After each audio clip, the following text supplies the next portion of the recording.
Christopher Reid, welcome again to the University of Huddersfield. Thank you so much. Have you enjoyed your day with us? Yes, it's been exhausting but enjoyable. Christopher, what I'd like to ask you first off is you're famous, not just for your own work, but for the time that you spent with Ted Hughes. That's true. As his editor. Yeah.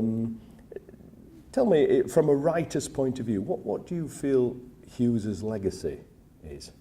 Well,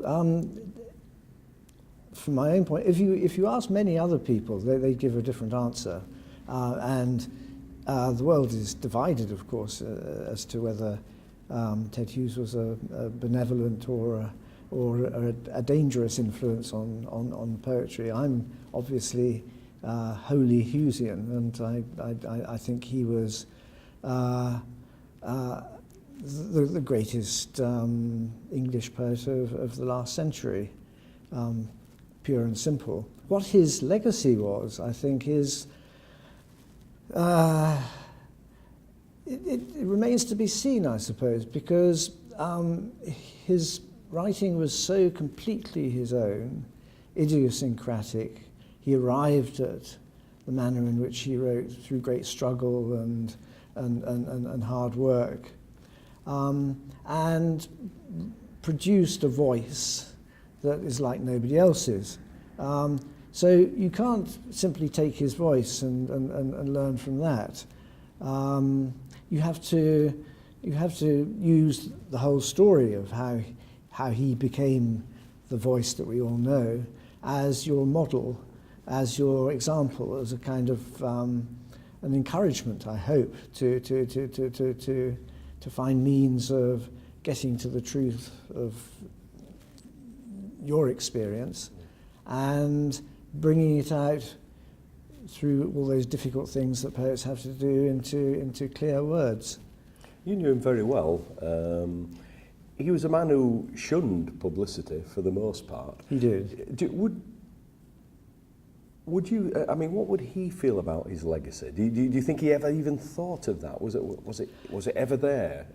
After I've gone, what will they think about me? I think his thoughts were more immediate than that.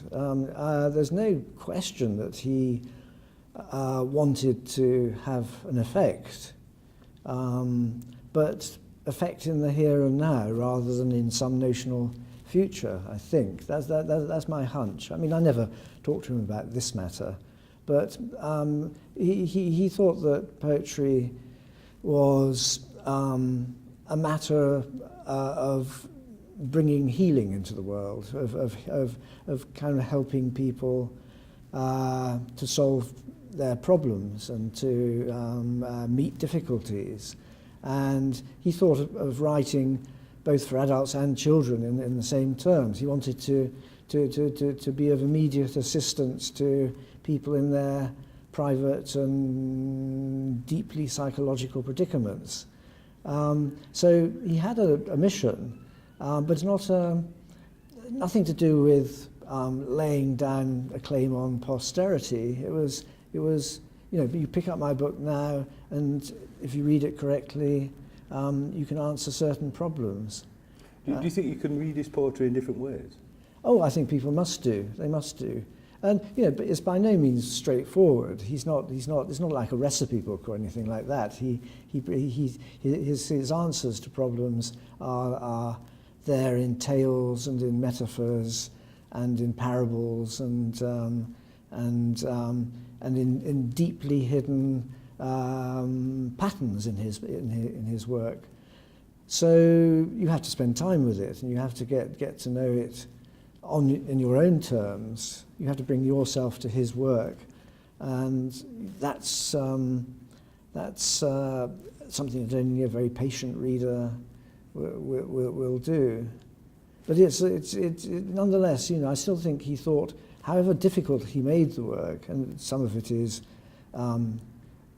not impenetrable, but very difficult to grasp and to get at the centre of the meaning, he nonetheless wanted it to be useful in that sort of almost therapeutic. And did you have a favourite yourself?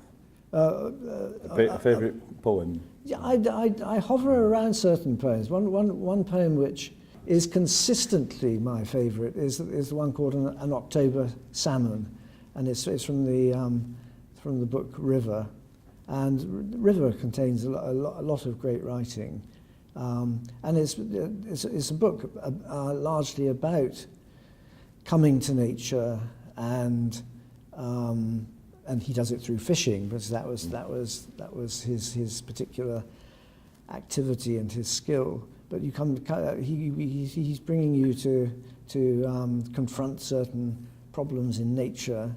I think intending you to go through it a little bit like kind of healing rituals in many of these poems. Do you think he's had an influence on your work? Well, I hope so, but my work is a lot skimpier than his.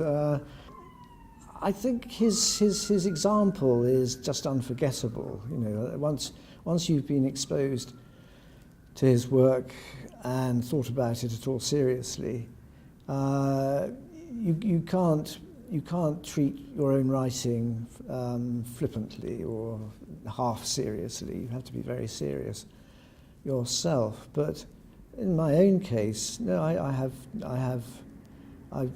don't have his equipment, I don't have his imagination, I don't know enough about the world in the way that he did. So I wouldn't dare to compare. But have I learned from him? Yes.